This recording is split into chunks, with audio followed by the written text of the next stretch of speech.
explícita, però hem de tindre la delicadesa de subtitular-ho per a sords i així, company, Toni Grostat per a subtitular. Jordi Avenyà, un fort aplaudiment per ell.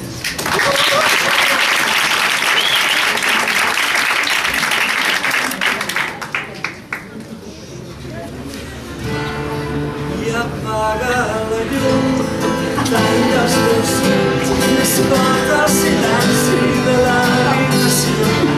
No tinguis por, no pensis en mal, només tinc recórrer la pell del teu cos. No passes la veu, no passes soroll, no tinc tanta forma de viure el que sent. I el bese del cor, no fa la porta, toca els cabells amb la confiança. Estem respirant i molt ràpidament. No serà que no sé amb res de veritat.